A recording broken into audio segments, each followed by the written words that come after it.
bulan ini adalah 1 tahun Gabungan Rakyat Sabah membentuk kerajaan. Ini juga bermakna bahawa saya sudah 1 tahun menjadi Ketua Menteri.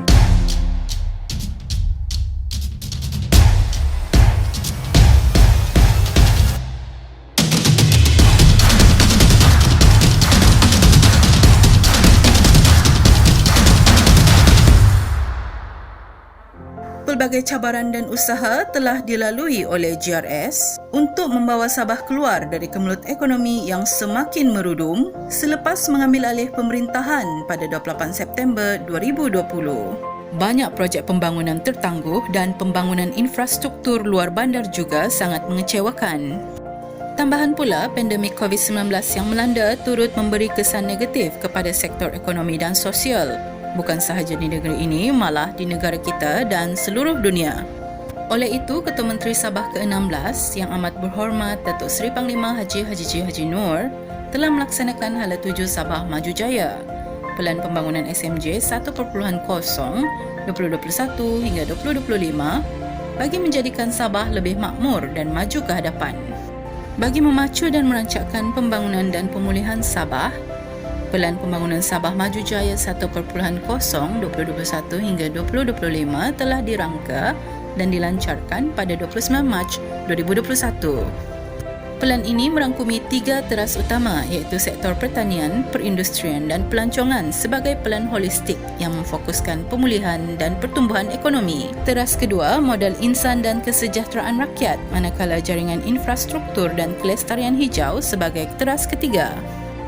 Menerusi Hala Tuju Sabah Maju Jaya, Pelan Pembangunan SMJ 1.0 2021-2025, 145 inisiatif dilaksanakan untuk memulihkan ekonomi Sabah dengan meningkatkan kemudahan infrastruktur dan sumber daya sedia ada, menggalakkan pelaburan, menyediakan peluang perniagaan dan peluang pekerjaan kepada penduduk Sabah. Sektor pertanian negeri telah menunjukkan peningkatan positif dengan pemeteraian memorandum persefahaman antara kerajaan negeri dengan sebuah syarikat untuk membangunkan projek penanaman kelapa berhasil tinggi dengan nilai pelaburan RM420 juta dan kilang pemprosesan kelapa di Pitas dengan nilai pelaburan RM200 juta. Inisiatif ini dijangka akan mewujudkan 3,250 peluang pekerjaan.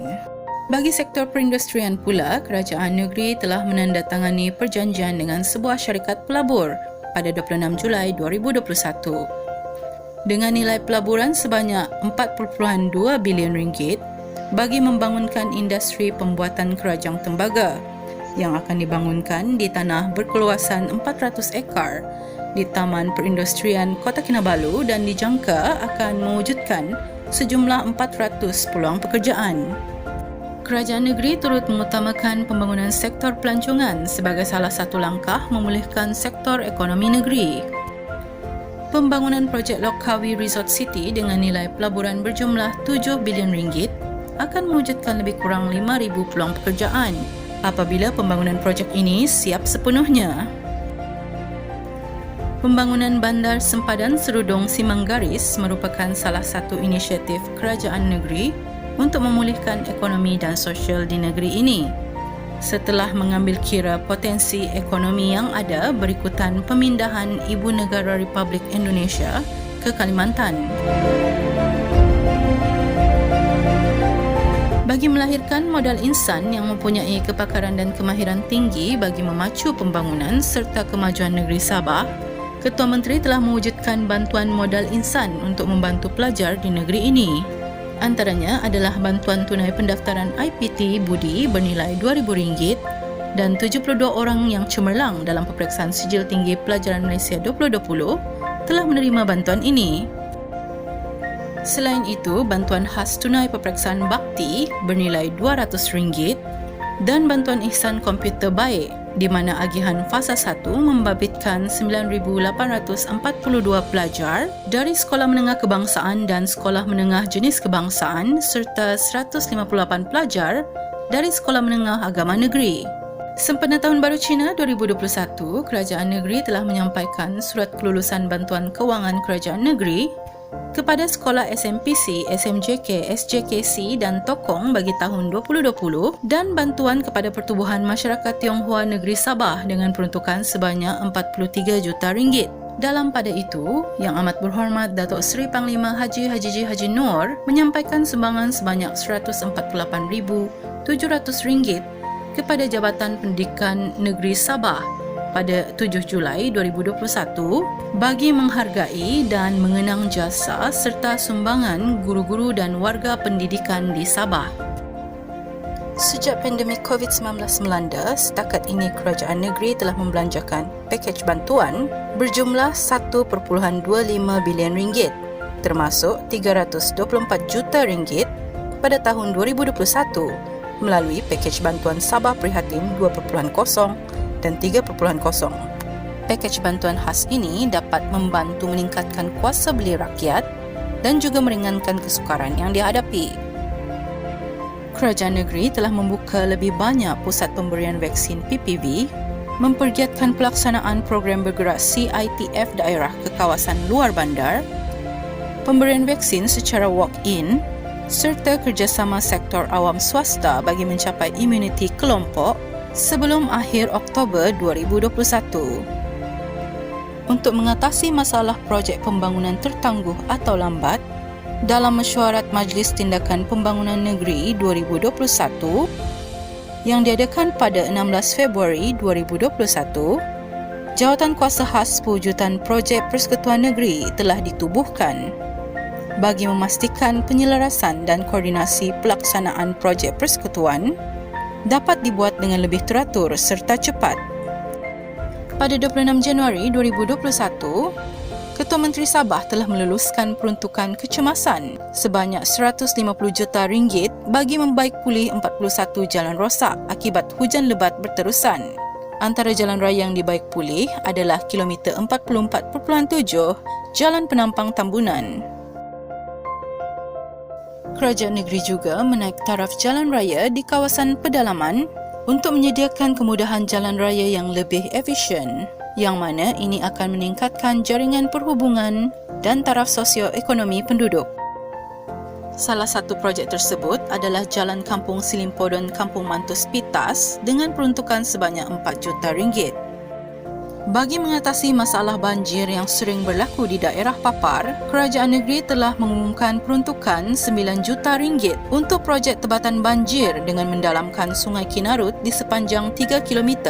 Projek ini telah dimulakan pada April 2021 dan dijangka siap dalam tempoh 2 tahun 2023. Projek Visat Connect Me Now merupakan alternatif untuk menyediakan kemudahan capaian internet untuk rakyat terutama yang berada di kawasan luar bandar, sementara projek pembangunan menara telekomunikasi disiapkan.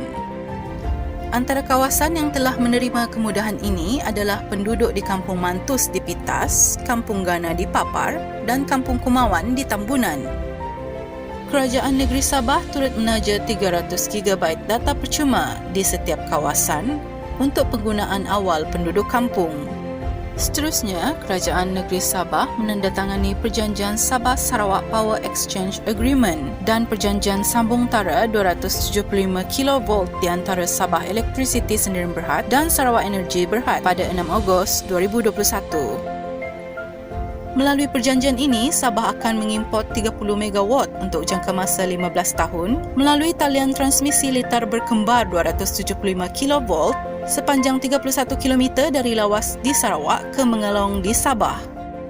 Sambungan itu dijangka bermula pada akhir tahun 2023 setelah pembesaran grid di bawah agenda bahagian utara Sarawak Energy yang menghubungkan Miri dengan bandar-bandar di utara Limbang dan Lawas di Sarawak. Kerajaan JRS juga telah berjaya dalam sebahagian tututan Perjanjian Malaysia 1963 berkenaan petroleum melalui Perjanjian Penyelesaian Komersial bersama Petronas bagi menyelesaikan pertikaian isu cukai jualan negeri dan kuasa pengawal seliaan ke atas sumber minyak dan gas. Tuntutan ini telah mencapai persetujuan dan terlaksana, di mana Petronas akan membayar cukai jualan produk petroleum kepada Kerajaan Negeri Sabah pada kadar 5% setahun bermula tahun 2021. Pada 28 Jun 2021, Ketua Menteri Sabah telah bertindak tegas apabila mengumumkan untuk membenarkan beberapa aktiviti sosial dan ekonomi beroperasi lebih awal selepas 2 minggu Perintah Kawalan Pergerakan PKP 3.0 dilaksanakan iaitu pada 15 Jun 2021 walaupun mendapat tentangan dari Kerajaan Persekutuan. Ketegasan Kerajaan JRS jelas mendapat sokongan padu daripada seluruh rakyat Sabah sehingga turut melancarkan kempen We Stand with CM dan Rumah Kita, Kita Jaga. Pada 9 September 2021, Ketua Menteri Sabah telah menegaskan bahawa Sabah menolak cadangan memperkenal akta yang akan menghalang kebebasan beragama di negara ini. Susulan cadangan Kerajaan Persekutuan memperkenalkan Akta Kawalan dan Sekatan Pengembangan Agama Bukan Islam yang merupakan salah satu daripada 4 undang-undang syariah baru yang akan diperkenalkan kerana Sabah berpegang kepada prinsip kebebasan beragama seperti yang termaktub dalam Perlembagaan Persekutuan dan Perjanjian Malaysia 1963. Tidak dapat dinafikan Sabah belum pulih sepenuhnya. Lantaran itu, Kerajaan JRS di bawah kepimpinan Datuk Seri Panglima Haji J. Haji Nur komited dan sentiasa bersedia untuk berbakti demi Sabah yang tercinta melalui pelaksanaan Hala Tuju Sabah Maju Jaya Pelan Pembangunan SMJ 1.0 2021 hingga 2025. Sabah mampu bangkit maju dan cemerlang dalam pelbagai aspek. Sokongan padu dan berterusan dari rakyat Sabah adalah pendorong utama dan kekuatan JRS yang akan membawa Sabah maju ke hadapan.